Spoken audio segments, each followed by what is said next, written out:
आज मैंने एक फ्लोरिडा वसंत में तैराकी करके गड़बड़ कर दी। यह कुछ साल पहले था। परिवार को गिन्नी स्प्रिंग्स तैराकी के एक दिन और थोड़ा पिकनिक के लिए एक फ्लोरिडा पानी के स्थान पर ले गया। इसलिए जब मैं क्रिस्टल साफ पानी में तैर रहा था तो मेरे बेटे को अपने पानी के पंखों में चारों ओर घूमते हुए देख रहा था और बस एक अच्छा उल समय था। मेरे बेटे ने अचानक रुक गया, पानी पर इशारा किया और कहा, देखो डैडी, एक छिपकली। मैंने देखा और देखा कि नहीं, यह एक छिपकली नहीं थी जो हमारे ऊपर तैर रही थी, यह एक सांप था। एक त्वरित परीक्षा के बाद मुझे एहसास हुआ कि यह एक पानी मॉकसिन था और उस पर एक बड़ा एक हमारे लिए सही है। इसलिए मेरे बेटे को वापस जाने के लिए चिल्लाकर मैं उसे पकड़ने के लिए बाहर निकला और उसे वापस किनारे पर खींच लिया। सांप हमारे लिए एक बेलाइन बना रहा था, जो अजीब है क्योंकि ज्यादातर समय वे मानवीय संपर्क से बचते हैं। मैंने उस पर पानी छपना शुरू कर दिया, इसे काफी धीमा करने की कोशिश कर रहा था ताकि मैं बहुत करीब आने से पहले किनारे तक पहुंच सकूं।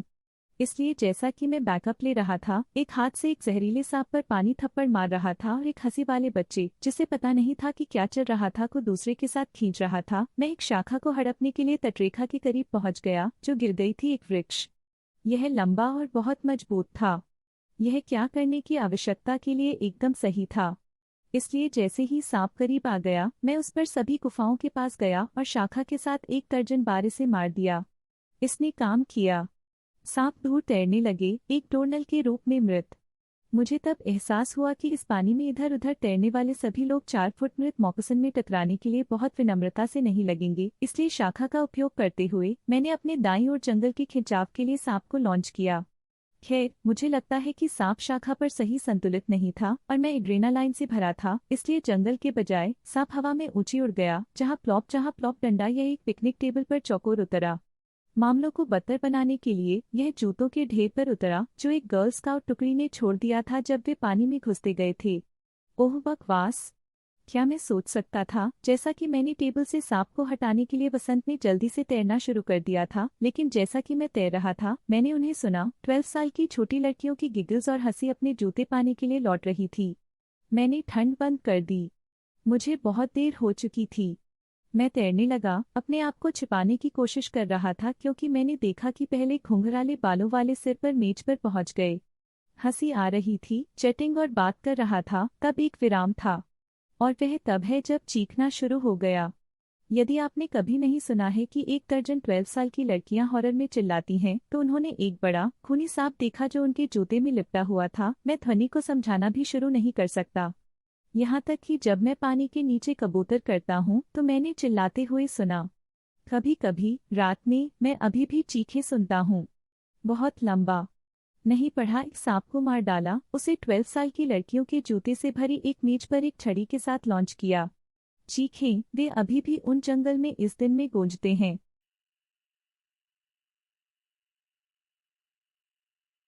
आज मैंने गड़बड़ कर दी। अपने पिताजी को करेन मेम के बारे में बता रहा था। मेरा परिवार अधिक शेयर करना पसंद करता है। फिल्टर की इस कमी में कभी कभी लोगों को परेशानी में डालने की प्रवृत्ति होती है क्योंकि सभी जानकारी प्रदान नहीं की जाती है, तब भी जब इसका मतलब हानिरहित हो। मेरे माता पिता थोड़े बड़े हैं, प्राइम ओके बूमर उम्र। मैं दूसरे दिन फोन पर अपने पिता से बात कर रहा था क्योंकि उनका जन्मदिन का डिनर कुछ दिनों बाद था। मैंने पूछा कि माँ कैसे कर रही थी और वह मुझे एक कहानी बताती है कि मेरी माँ और चाची करेन स्टोर में कैसे थे और कैशियर ने गलती की। मेरी चाची कैशियर पर चली गई और मैनेजर को देखने के लिए कहा।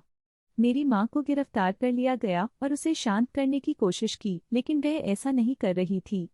मैंने तब अपने पिताजी से उल्लेख किया, यह ऐसी करेन की बात है। वह कहता है, हाँ, आपकी चाची बहुत कुछ करती है। मैं उसे बताता हूँ, यह मज़ेदार हिस्सा है, करेन में एक वास्तविक चीज है। यह तब होता है जब एक हकदार, आमतौर पर सफेद महिला, सबसे छोटी गलती पर गुस्सा हो जाती है और प्रबंधक से पूछती है। मेरे पिताजी ने यह प्रफुल्लित किया और मैं और अधिक विस्तार से समझाता हूँ। मैं उसे ऑनलाइन समझाने वाली साइटों के लिए कुछ लिंक भेजता हूँ। वह इस सभी प्रफुल्लित करने वाला पाता है और उसके पास करेन हेयर स्टाइल भी है। यह उसे गूगल छवियों के खरगोश होल को नीचे भेजता है और अगले कुछ दिनों में वह मुझे करीन की यादृच्छिक मीम को भेजता है। करीन सामान को जोड़ता है, आपकी चाची ने पिछले सप्ताह यह किया था, या मुझे लगता है कि यह आपकी चाची के बारे में है। यह विस्तारित परिवार के साथ उनके जन्मदिन के खाने की ओर जाता है। मेरे पिताजी का जन्मदिन का खाना अच्छा चल रहा है।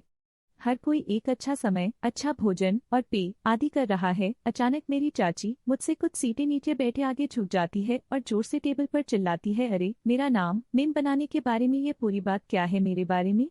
मैं जवाब देता हूँ, हो।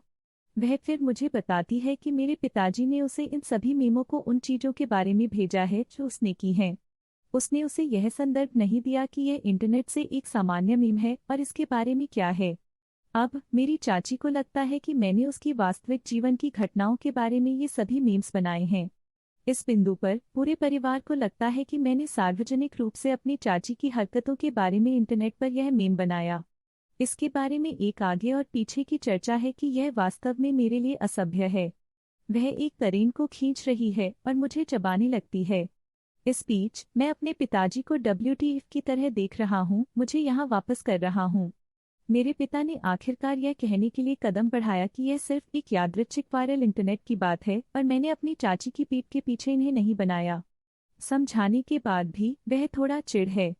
यह स्पष्ट है कि वह शर्मिंदा है कि वह एक करीन की तरह है और ऑनलाइन और उसकी खुद की मुठभेड़ों के बीच अंतर नहीं बता सकती है। बहुत लंबा नहीं पढ़ा। मैंने अपने पिताजी को करेन मीम के बारे में बताया क्योंकि मेरी चाची का नाम करेन है और करेन की तरह काम करता है।